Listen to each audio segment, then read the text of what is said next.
think I'm in. No, I couldn't find it. I know. It's like nuts.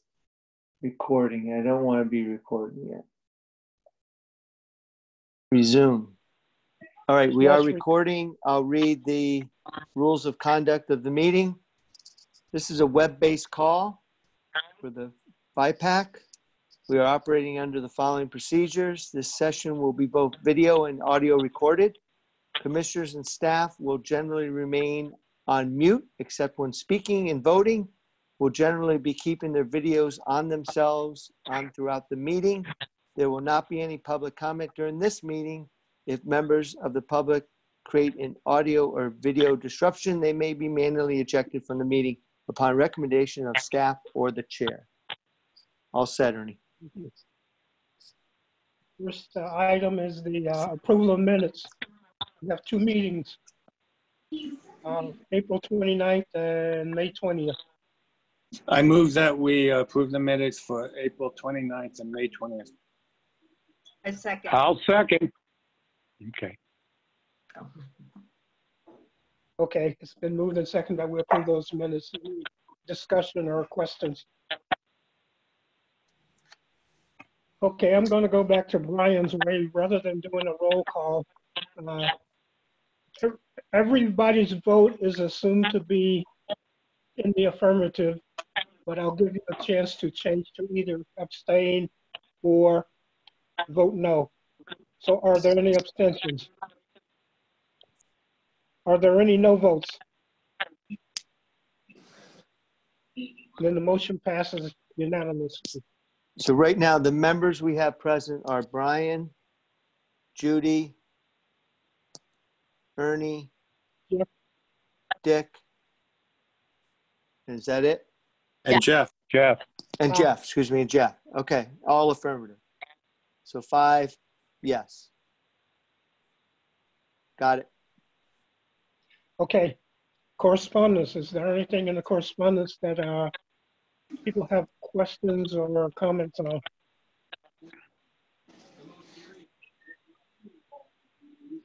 Oh, this is going to be quick.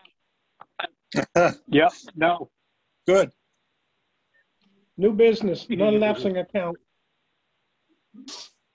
In your package, you had a draft of a resolution that was requested by the Board of Ed. They felt that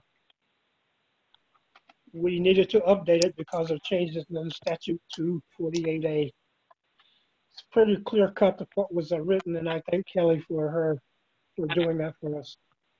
Anybody have any questions on what's going on here?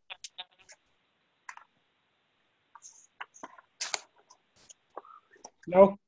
Nope. Is there a motion to approve the resolution? I move. I'll make a motion to approve the resolution. I second. Dick for the second. It's been moved and second that we approve the resolution as presented. Any discussion? Then again, same thing. I will assume that everybody is voting in the affirmative, but I'll give you a chance. Are there any abstentions? Are there any no votes? The resolution is adopted unanimously.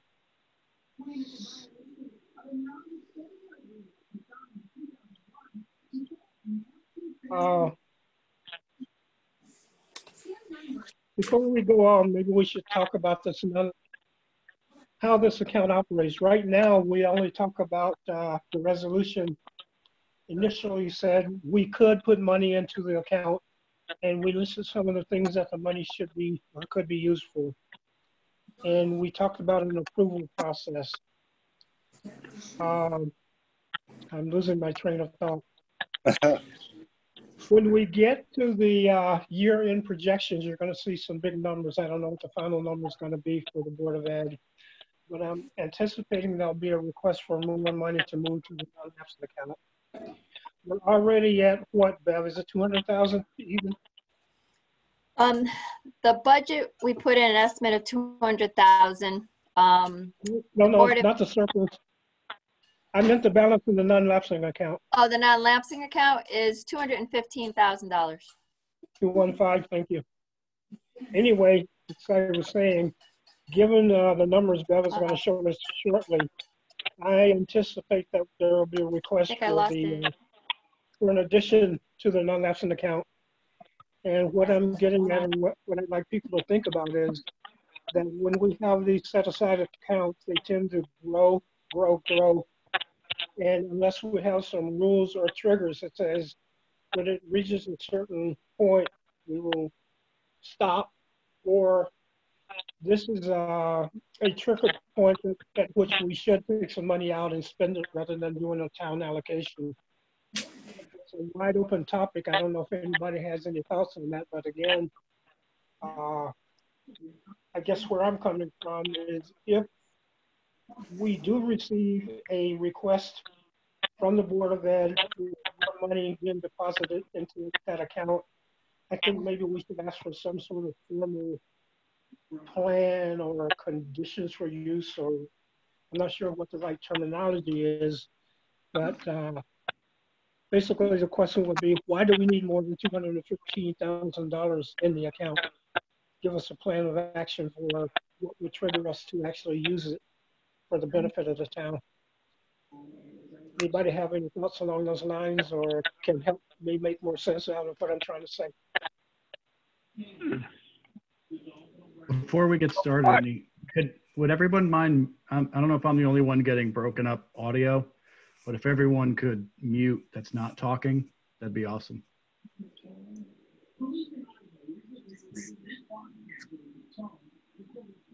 And Ernie, my understanding is the account is for emergency use only, as defined by the Board of Ed and then approved by FIPAC. And predominantly it's for special ed requirements that come in out of nowhere that require a input from of funds. It also is for capital projects.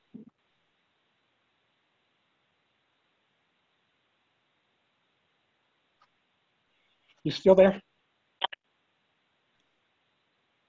Yes, I'm I agree. here. Ernie, I did have a question, and I'm having a hard time remembering exactly the process that we go through to allot money to the non-lapsing account. Could you quickly go over that, or Mark can? You mean to put money in? Yes. How do we put money in, and what money gets put in? Oh, if the Board of Ed has money left over at the end of the year, they can request that FIPAC approve depositing that leftover money up to now 2% of their budget. And they make the request, and FIPAC has to approve it. Once we vote to approve it, it goes in. So what you're saying is that you're thinking we don't need additional money in the No, account. I didn't say that. I didn't say that. Okay. What I said is we should not have a fund that just grows indefinitely, continuously and indefinitely without some plan for, or trigger points, well-defined trigger points for when we would use the money. Right now, the reference to that using the money is kind of vague. But once you get past the $250,000, you should have specific plans or specific guidelines, I would think. So, Okay, Ernie, then I have a question, Ernie. So, I'm sorry, Dick. No, go ahead. If the money comes in from the Board of Ed, does that make it continue to be Board of Ed funds in the account? Or can that be used elsewhere? No, it cannot be used elsewhere. It can only be used for Board of Ed purposes. So if we put a cap on that, then what would happen if we break through that? You mean if something comes up and they need more than what's in the fund? No, you're saying that we shouldn't have balances that run, perpetually upwards. Maybe we say $750,000 is more than would be necessary. What happens in the event that it goes through that? It would go above something that. No, it can't go through that automatically because FIPAC has to approve all deposits into the account. So what happens to the funds if we don't put it into this account and it's still surplus? Where do those go? Goes back to the general fund where it can be used for any purpose. Okay, thank you. Now, Ernie, to just clarifying, if the whole point of this is that we can put money aside, and then if we have to spend some money, it doesn't impact the minimum budget requirement. Is that accurate? That's correct. Okay, so this is a way for us to deal with the minimum budget requirement if we have a tough year where we end up wanting to or needing to spend more money, but then it doesn't impact next year's requirements. That's I correct. have a question. Shoot. This is Jeffrey. I have a question. Where's all the money going to come from to pay for all the PPE for the students and the staff? Or is that all coming from the state? Pay for all the what? All the PPE, personal protection, the masks and things for the students. I don't know. Ernie, you want me to answer that? Yeah, Waiting for somebody. you. Yes. Okay. The State Department of Ed has received funding from the federal government to provide money to the school districts for PPEs. The school districts are supposed to reach out to and use that money first. They've been given a preliminary number. It's kind of about the amount of their Title I grant money. We think the Board of Ed might be getting about $22,000, but that's not been confirmed. A memo came out this afternoon saying the Board of Eds need to ask for that money first. So I think by the end of the week or next week, we may be able to find out how to get that money. After that money is spent, they are to go supposedly to FEMA and submit for whatever's not covered by the first pot of money. FEMA will reimburse for 75%. And then once we have the approval and know how much FEMA is giving back to the Board of Ed on that, they can go to the state OPM for the remaining 25%. Unless they have other funding that'll cover some of these PPEs, they have to go in that order. So they said go to other funding first before they go to the What kind of Okay. FEMA and the state. Okay, Thank you. You're welcome. getting back to the non-lapsing account, I have a question of Mark. What is a healthy amount to be in the non-lapsing account, do you think? And it can be just an estimate, but I'd like at least a rough figure. Well, that all depends on what you calculate. Normally for capital, we go to general fund, but I thought the non-lapsing account was mainly to give a buffer for special ed needs that come out of nowhere during the summer, and all of a sudden you have 4 kids you weren't counting on, you need, $300,000 to handle it. You'd go to the non-lapsing account first. That's one of the main reasons for the Reasons for non-lapsing setting account. it The up, other one yeah. is if something goes, So, I mean, that they can go there to get it. If something else breaks down in the school, they can go there. This COVID outbreak might be one reason they go to use the non-lapsing account. Yeah, that's what I was going to ask, Bev. You tailed on the last bit of that explanation, said that use your own funds even before you go to the federal or the state? You have to use unbudgeted funding. Non-lapsing is also a non-budgeted amount. They don't want you to put money in a budget and then use it and then say, give us money. It's all unanticipated spending, which is the main purpose of a non-lapsing account. So I assume if we use it and they get reimbursed, that money might get replenished back into that fund. But that's, again, another work in progress. We're trying to go through all this. I'd probably have to check with the auditors on that one. So I think we could probably use some estimates on, what we'd get if it's 22,000 from the federal, then you said 75 from FEMA and 25 from state. What is that number? What does it look like? Are we talking $100,000, $200,000? Well, it's hard to say. Like I said, it depends. FEMA's giving back 75% of whatever we submit to them. So if it's 10,000, they'll get 7,500, and then the state will give the other 25%, which is. Yeah, I understand that, but I don't know of what. Oh, what what that cost? If we're talking tens of thousands, then I don't think it would be that big of a deal. But if we're talking, I don't know what these things cost. Well, right now, I haven't tallied everything up. The school may have spent at least, they're still in the midst of buying things. So we'll just give an estimate saying they've spent $10,000 so far. That would probably be covered by the state of Connecticut's Department of Ed funds. So, okay, so we're not talking $250,000 for PPEs. But what about for a full school year? You know, does that, and that's next budget, I understand, but. Yeah, so they're trying to figure that all out because they're going to be spending the summer trying to figure out whether they need to get plexiglass and barriers and if they have to get more busing or more staff to cover classrooms. So that's where the numbers are going to probably go up. And somehow we have to decide where we're going to, as a group, working with the Board of Ed, where they're going to get that funding in order to cover all this. And also keep in mind MBR. So by going to the non-lapsing account, it won't hit MBR. So, I mean, and Maria and I have already talked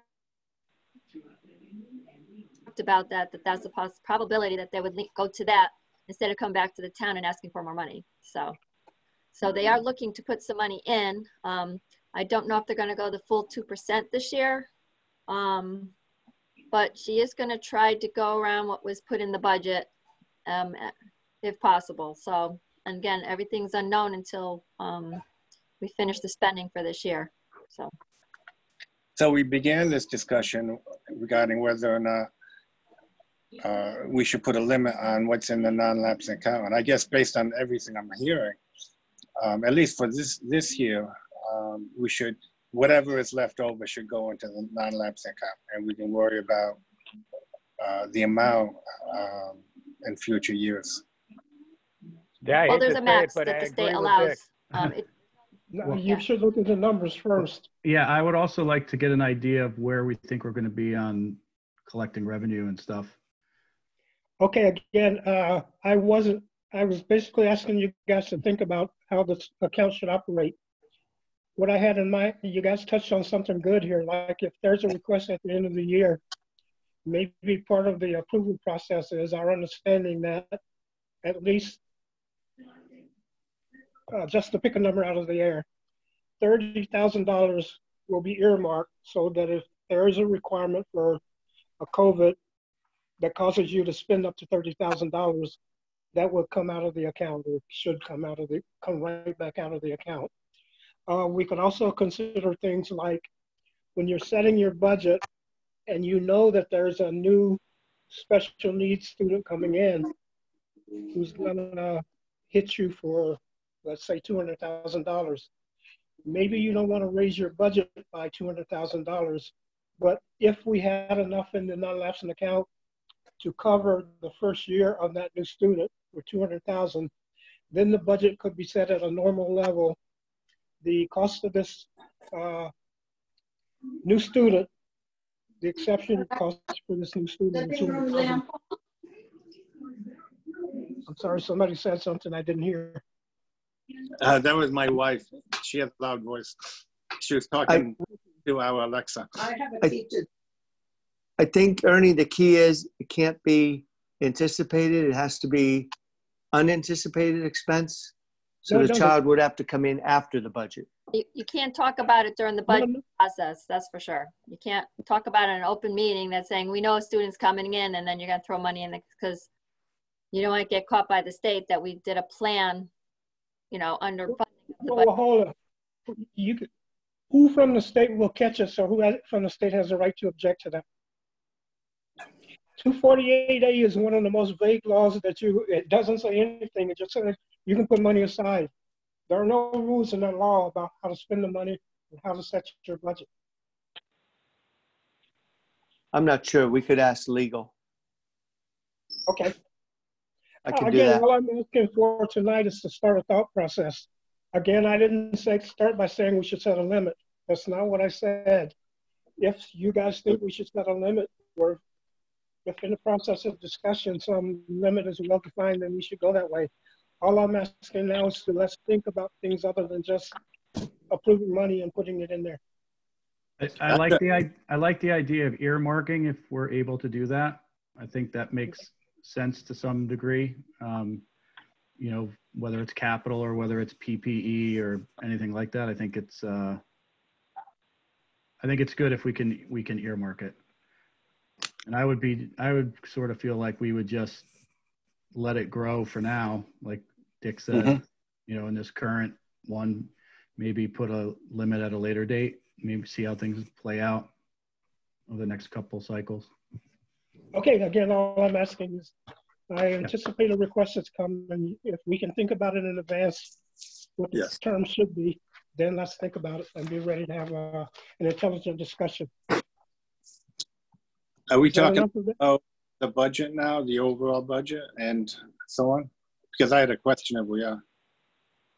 Well, I was about to move to year-end projections. What's your question? I'm still a little worried about the town's revenue, considering the current economic climate. And I wanted to ask Mark whether, I know that we have an option where people can request a delay in paying their taxes. I wanted to ask Mark whether or not that is working, whether or not people have made that request, and give us an update on that. Well, we don't know yet because we're still too early. And Okay. if they are paying their taxes through escrow, like most people do, the banks will pay automatically and you don't get a 3-month extension. Anyone who pays themselves for their taxes has the ability to delay payment for 90 days. So we don't know because that clock hasn't started. Okay.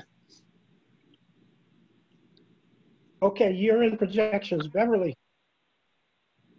Okay, in your packet, I had sent a few reports. The first one was on revenue. I don't have the percent, but it looks like the tax collection is doing very well this year. Have slowed up quite a bit, so I think people are just gearing up for the July 1. Carol's not anticipating too much issue in July. She figures a lot of money should be coming in anyway in July because people are just used to it. She's more concerned about next January. So far we're doing well with that. Another one is the ECS grant. The state had approved additional $100,000 after our budget was passed last year, so we do have a surplus. We did get this week the LOSIF money, which came in a little higher at almost $236,000. So the money came in, which was great. We are still collecting things like the beach fees and the transfer station fees. So it's hard to predict how well we're doing in the budget with that. We do have a little loss on the preschool tuition because we had to refund 3.5 months of tuition. So, and that was about, from who paid, it was about a little over $10,000. And we also did not get the security grant that we're anticipating of $50,000 for the Board of Ed's security project this year, plus with the decrease in special ed funds, we also didn't get in $50,000 of special ed grant. But overall, I'm seeing right now that the town is ahead about $275,000 in revenue, so that's all going to get returned back to the general fund. So that's a good sign so far. We won't have much next year if we even apply for it, because we're going to start. We took all the allotment that we had, so it's going to start back at $39,000. So we'll see how it goes next year, whether we just build it up again and save it for future. But that's all the revenues. Any questions on the? I have a couple of questions. Sure. One question: the special ed shortfall, was that 25 or 50? Which one? Special ed grant. Yes. Guess what? That was a 25 or 50. Actually $50,000. Okay, at budget time we thought it was going to be 25, I think. Yeah, and then they sent the final one in, and it was even further because the costs were a lot lower than that I anticipated, or we anticipated in the budget last year. So next year, I assume it's going to probably be lower. No, I'm just trying to look at the, we might be a little low. a lot of the stuff you talked about, we had anticipated at budget time. Yeah. Overall, though, I think we're, compared to what we thought at budget time, we're better off by 100,000 because of the education equalization grant. Yes. And current taxes are 90,000 higher than we thought we were going to get at budget time. Yes. And we took a $25,000 hit on the special ed grant compared to what we thought at budget time. So that looks like 190 minus 25 that we're better off. So maybe 165,000 more will be in the general fund than we thought at budget time, just due to the revenues. Yeah. Okay. Mm-hmm. That's it. Okay. Okay, so the next report I sent was the town's expenditure report. I can't really predict right yet. We still got some payrolls to process and things, but the town is definitely going to have a surplus at the end of the year. I think it was already projected. The group insurance is going to have about 30,000. Some of the benefit lines have money left over. Their salaries are not going to have left over. Like elections, we didn't have any referendums or primaries, so there's definitely money in there. Our legal line has right now $36,000 surplus in it. So we're just waiting for, I think, the June bills to finalize, but I don't anticipate that's going to impact that number too much. Let's see, the trooper came in lower as usual, about $7,300, but we're going to use some of that money to buy another radar sign. So that'll only be about $4,000 surplus on that one. Some of the transfer station fees, the hauling fees and stuff, there's a surplus of about 20,000 in there. So I think by the time you get all the bills, it could be down to 16,000. But we still have a few things we're waiting for. And some of the cost on salary lines is a little lower because we were using assistants versus bringing in floaters. So that saved in the salary lines. And yeah, that's pretty much the big numbers. Oh, and plus we got the 39,000, which we anticipated for that teacher's retirement that we didn't use. So that's going right back into the general fund. So that's the town. The Do next we report, really need another radar sign? Mark, you're on mute. Yes, we're getting complaints on speeding, and the radar sign is probably one of the best ways to remind people of what speed they should be traveling at in some of our more cut-through roads. So we, ideally, with the second one, I'd still like to next year add a third one so we can keep moving them around the town. Because I only have one policeman. I don't have a police force of 6 guys to do radar checks.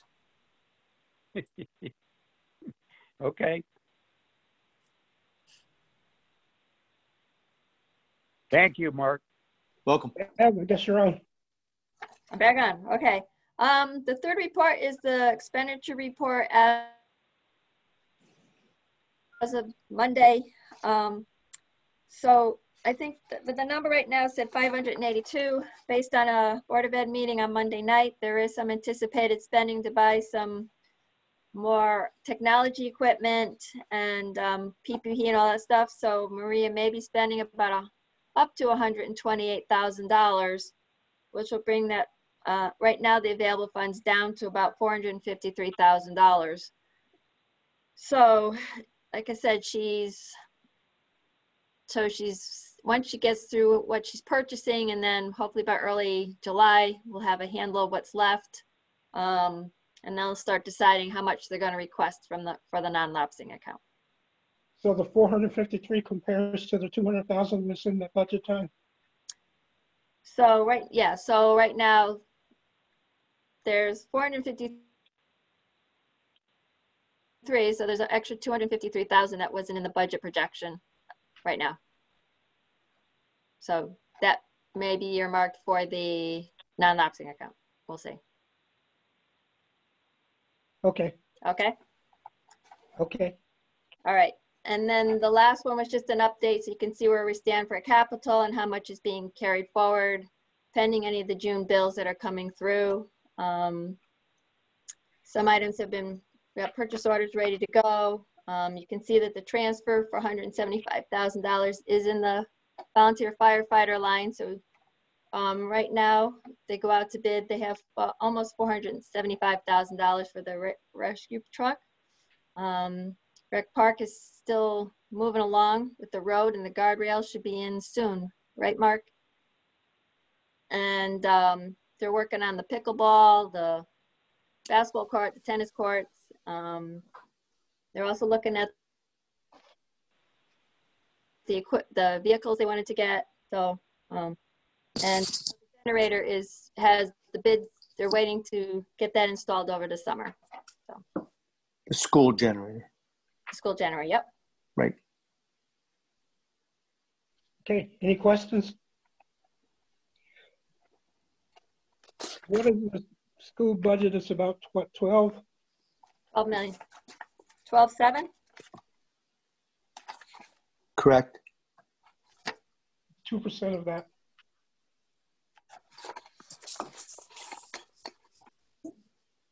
Somebody's got to have a calculator.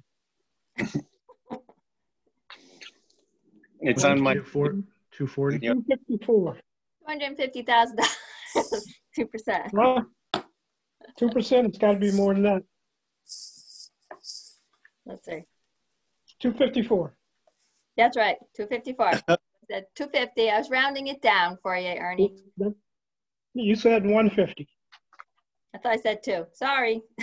That's okay. Okay, so around 250. So if the 453,910 number stands, then we could, if we did the full 250, they still be contributing or turning back to the general fund the 200,000 that we assumed at budget time. Yes. As long as Not everything saying, is, yes. not saying that's what we should do, but that's something we should all think about. Okay, I'm all set with that. Any other questions on the financials? Okay, then 5.3, Mark, what is this? Oh, is that the Agreement. solar agreement? Yeah. Okay, so just to bring everybody up to speed, a while back, Walt Tabor and the winery partnered with US Solar to put in a 25-acre solar power plant within the farm. And this is a competitive bid through DEEP.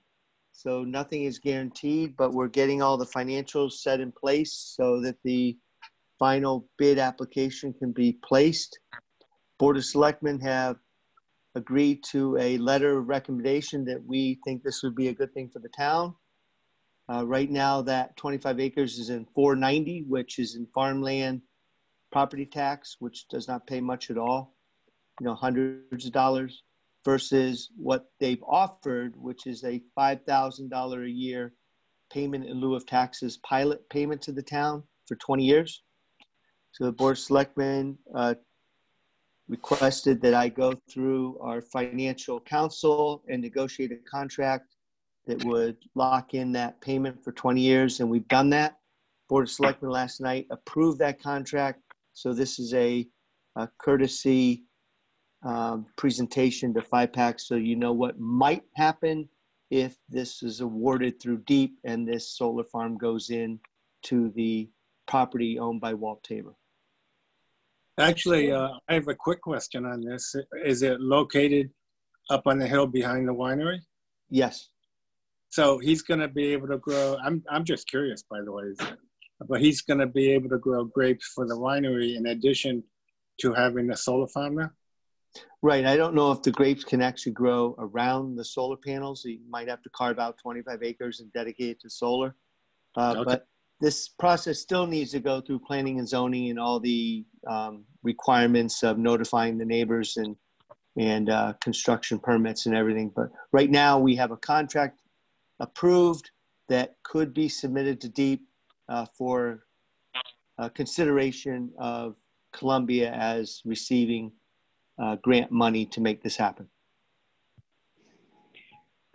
Excuse me, that was $5,000 a year for the next 20 years? Yes. Shouldn't it go up every 5 years, say 1% or 2%?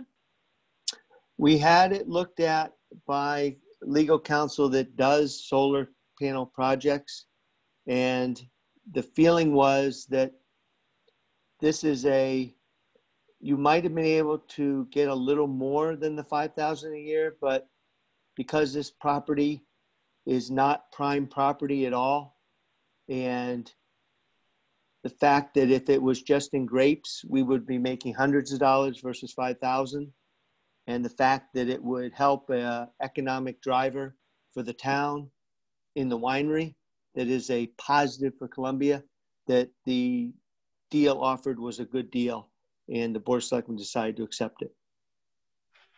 Okay. Well, I'm confused. Is it Tabor owns the property?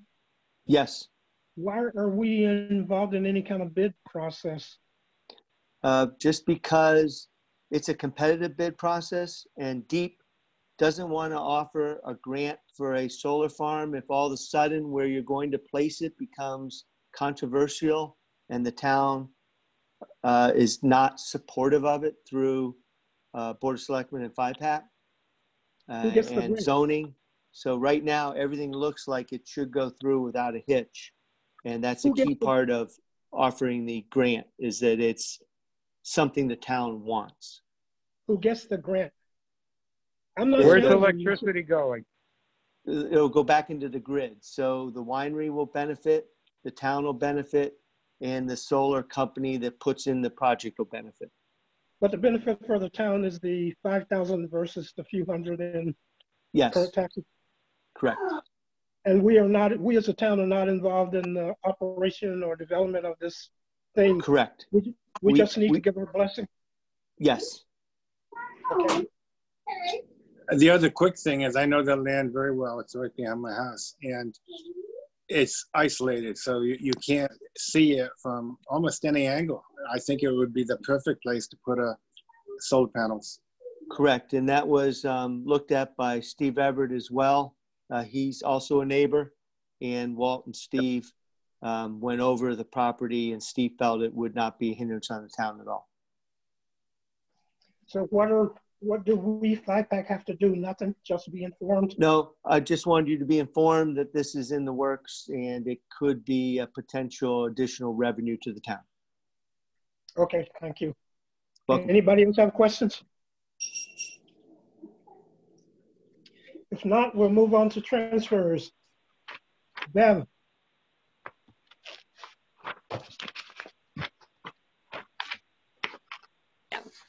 Okay, there are 5 transfers. First one is to help pay for a new AED for the beach area. The other one just finally stopped working after it was just due to the age. So the cost is $975. So we're just moving funds from the professional tech, contracted services, and printing lines in the beach area to pay for that.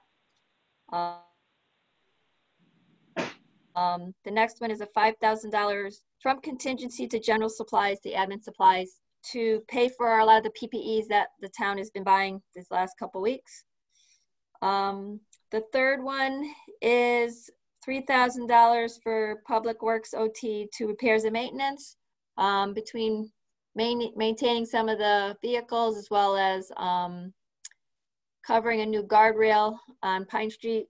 Their line went negative. Another one is $2,000 in the inland wetland salary line. The agent has worked additional hours over this year, so we're moving money from legal notices and professional tech since they haven't used that money all year. And the other one is just a adjustment to the recreation line. The what do you call it?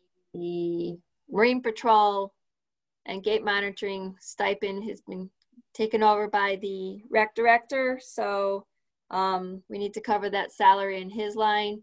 Can't take it from that department because they've been training, doing additional training and stuff and that, so they need the funds there. So we're going to take it from the group insurance line. That's it. Okay, before we do a motion, does anybody need clarification on any of these? No? In that case, is there a motion to approve? I move that we approve the transfers as presented. Second. Been moved and second that we approve the transfers as presented. Any further discussion? No. Again, I assume that everybody is voting in the affirmative, but I'll give you a chance to change that. Anybody abstain? Does anybody vote no? Then we have unanimous passage.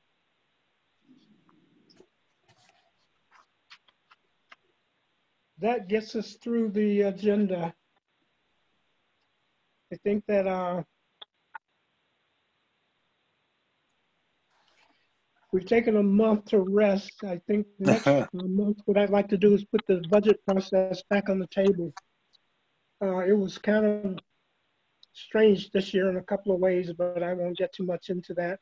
And I know that especially the new people, I got the feeling had a slightly different expectation on the way that we should proceed. So I ask you to put your thoughts together, and if you have something you want to talk about, let's do that next month. I have a thought, and simply that I thought this year the budget process went very, very smoothly. Matter of fact, I think it went more smoothly than a normal year. So I was pleased how this went out. I do miss regular face-to-face meetings, and I'm looking forward to resuming them.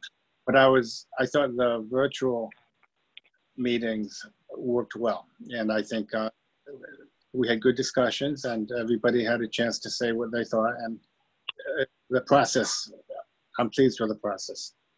Well, I was thinking of things like, well, since you're the one speaking, before we started the budget process, you expressed a desire to have more presentations from people like the Rec Council, I forget who else you named. I don't think that happened.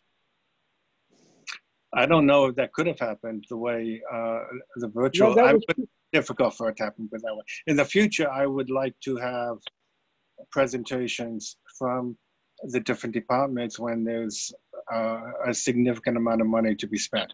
But I think that works better if we do face-to-face. And I think we should schedule those meetings as early as we can, as soon as they start thinking about the money requests. So. Yeah, exactly. And remember that the initial budget was being set and all those discussions were held before isolation. So I'm not criticizing anybody. I'm just saying you have some thoughts on how the process should go. Let's get them out early, and then we can be prepared to ask that they be implemented before we start next budget season. Anybody else have any thoughts or comments on anything? I just have a comment about that because I attended almost all of the budget workshops that the Board of Selectmen did, and it answered a lot of the questions that may come up. And I mean, if you take the time to read the minutes is one thing, but to be there and to hear everything, I think is really helped me understand better where everyone's position was and rationale. So it was very helpful. So maybe you're saying, maybe we don't need to schedule, that was one of the discussions we had. Do we need to schedule special presentations, or if we sat in like you did, would that be helpful, and should that be sufficient? And it sounds like you're saying it yeah, for you. For my level of knowledge, yes. I mean, I know you sat in on a couple of them and you contributed So you clearly had a more in-depth knowledge of the process and everything than I did and the numbers, but I think it can't hurt to, be involved in that, especially if we move forward next year like this. There's no reason why people shouldn't be able to make those sorts of meetings. Thank you. Appreciate you being there. Appreciate your perspective. Anybody else? In that case, I'm going to declare this meeting adjourned. Thank you, folks. Next meeting is third Wednesday in July, whatever that is. 15th. Thank you. We're done. Okay, guys, be safe and have a good month. You too. Good night. Thanks, everybody. Good night. Thanks, Good Beth. night. Thank you.